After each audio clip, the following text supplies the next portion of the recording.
Hay un elemento muy importante y que me parece que usted es de las psicólogas clínicas en nuestro idioma que ha hecho mucho apunte sobre ello, que es el papel del control aversivo en la conducta. Usted, a diferencia de otros psicólogos que han hecho un llamado este, pues casi satanizado el control aversivo, en el caso de usted observo que no es que lo haga un llamado a su ejercicio, sino que hace un llamado a su reconocimiento como uno de los factores que sin duda influyen sobre la conducta. Que incluso es necesario estar expuestos a esos elementos de control aversivo porque es como se entrena aquello que se denomina tolerancia a la frustración, control del estrés, etcétera. Doctora, ¿qué importancia tiene estos elementos de control aversivo sobre procesos clínicos en particular y sobre nuestra vida social en general, doctora? También es una pregunta larga y voy a intentar no extenderme demasiado en las muchas respuestas que me van surgiendo a medida que ibas hablando y por tanto iba pensando cómo contestar. El control aversivo, nos guste o no nos guste, está en la sociedad. Las multas, la privación de libertad, los suspensos en los exámenes, es control aversivo. Lo que pasa es que suena mal lo de control aversivo. Incluso la propia palabra hay que reconocer que no es la más apropiada, porque aversivo solo haría referencia al carácter incondicionado de los estímulos, igual que apetitivo. Y precisamente cuando yo defiendo el llamado control aversivo, no me refiero a ir dando choques eléctricos a la gente ni dando con un látigo, sino a utilizar el lenguaje, ¿no? Porque no tengo otras cosas, que si tuviese un látigo a lo mejor lo usaba en beneficio del consultante, pero no lo tengo. Es verdad, si no, si le ayudo, lo haría, no me moriría de pena. Es una broma, evidentemente.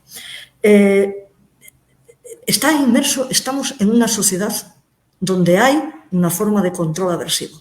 Lo que pasa es que muchas veces, ya os digo que el término aversivo está mal usado, muchas veces la gente asimila control aversivo con castigo físico, es decir, con aplicar un elemento que es físicamente doloroso o que produce un daño.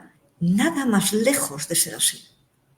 Afortunadamente, en sociedades desarrolladas, porque si nos vamos a Afganistán, si nos vamos a Líbano, si nos vamos a Israel, evidentemente hablamos de control aversivo incondicionado. Es decir, pena de muerte, lapidación, etcétera, etcétera. ¿No? O sea que también voy a hablar yo aquí desde mi sillón comodísimo para decir y sentar cátedra acerca de que el control aversivo es solo verbal. No. También hay físico y eso es deleznable, rechazable al 100%. Vamos, por supuesto. Pero no, yo estoy hablando de otro tipo de control. Entonces, estamos en ese control. ¿Qué ocurre? Que cada vez que tú aplicas procedimientos, vamos a seguir utilizando la denominación aversivo, la única respuesta que, si no das otra cosa, la única respuesta posible que generas es la de escapar del control aversivo. Y necesariamente no tienes por qué necesariamente elegir la respuesta correcta para escapar. Entonces, si tú solo haces control aversivo, si solo enseñas lo que no hay que hacer, no tienes ninguna garantía de que se haga lo que hay que hacer, como mucho de que no se haga una de las cosas que no hay que hacer. Y ese es el problema. Entonces, por una parte, el control aversivo no es castigo físico. Por otra, siempre que se utiliza algún tipo de procedimiento aversivo, es decir, encaminado a eliminar algún tipo de conducta, tienes que enseñar simultáneamente a desarrollar nuevas conductas, a desarrollar la alternativa de elección. Y eso solo puede ser mediante reforzamiento, con lo cual ambas cosas van combinadas. En la clínica, en concreto, una de mis doctorandas hace muchos años se fue a estudiar los procesos de cambio en una universidad chilena que no era conductual precisamente, y vino con grabaciones de la terapia que se hacía allí y las pasamos por nuestro análisis, el grupo Acobeo, tal.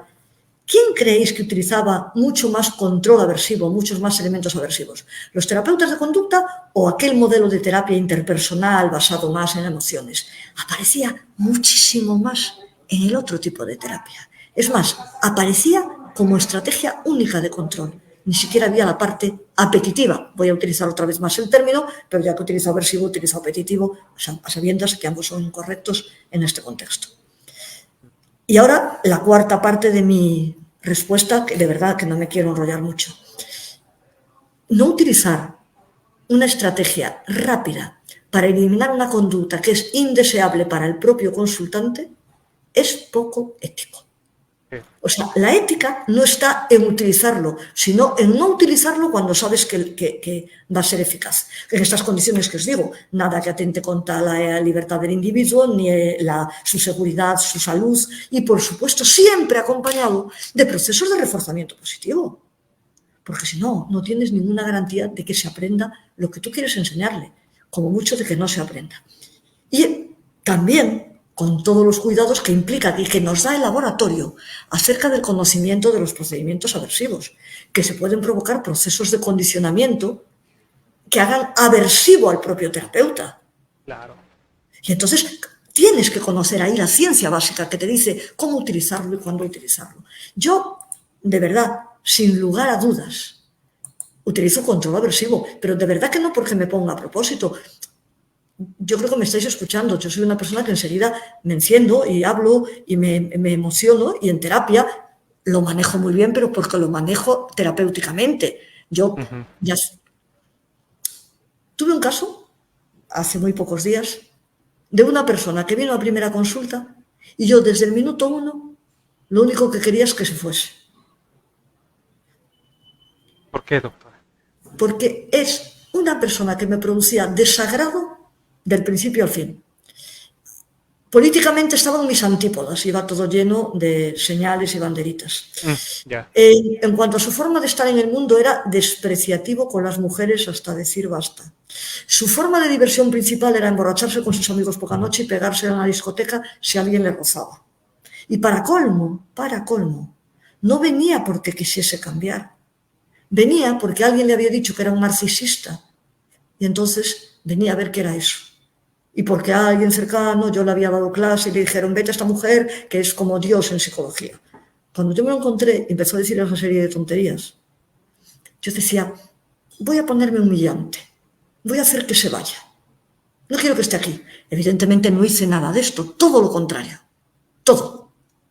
Ahora, con este señor, si yo quiero que elimine esa forma, de acuerdo con él, los objetivos terapéuticos, aún estamos en el minuto 1, yo no sé si volverá, estoy segura de que va a volver, miento. Porque sí, me puse al 100% para ayudarlo. Este señor, este joven, relativamente joven, tiene un montón de conductas que están siendo castigadas por su medio social. Cuando yo las comprendo en sesión y empatizo con ellas, estoy haciendo algo muy malo. Es para buscar la terapia como refugio, porque en todos los lugares le dice lo malo que es y el terapeuta lo va a comprender. Yo voy a tener que seguir la misma tónica, pero enseñándole cómo tiene que hacer para no hacer lo que está produciendo tantos problemas en su medio. Entonces voy a felicitarle, a decirle, se has hecho muy bien, yo te comprendo, la vida a veces es difícil. No, cuando empecemos y cuando haga el análisis funcional, yo también le diré, es que lo que tú haces es absolutamente rechazable. Es que es inadmisible. Y utilizaré procedimientos aversivos, operantes y pavlovianos basados en el lenguaje para eliminar cuanto antes esas verbalizaciones que él utilizaba como de, sí, pues es que muy divertido, porque yo con mis amigos me rozo con alguien y los machaco. Y además, claro, como yo en ese barrio me conocen muy bien, todos salen a defenderme. Digo, por Dios, ¿que voy a seguir dándole cancha para que siga diciendo estas cosas? Tan pronto pueda encontrar, primero, la funcionalidad, evidentemente.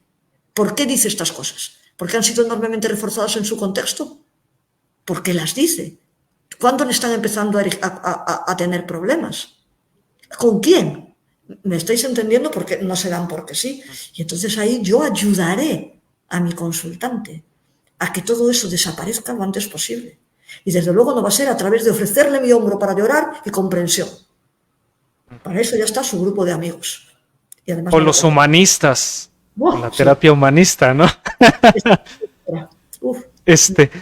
Aquí, con intención de esta pregunta, compañero, yo les sugiero, a propósito de esto que estamos tratando con la doctora en torno al control aversivo y su análisis desde la óptica operante, en el libro del Millenson, que ya lo he compartido en la página, en cuanto termine la entrevista lo voy a volver a compartir.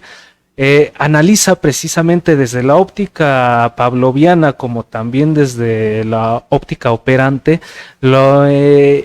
maneras de analizar y abordar lo que se ha entendido como ansiedad, enojo, elación, y lo hace de una manera muy representativa, incluso con gráficas de tasa de respuesta, ¿no? Con registros acumulativos, para decirlo de otra manera, que permite de una manera muy psicológica, muy científica, entender precisamente esto, ¿no? Del control aversivo y cómo cuando se habla de ello, pues al fin de cuentas se está hablando de frustración, de tolerancia a la frustración, de enojos, etcétera, y ese tipo de elementos que así se denominan en el lenguaje popular.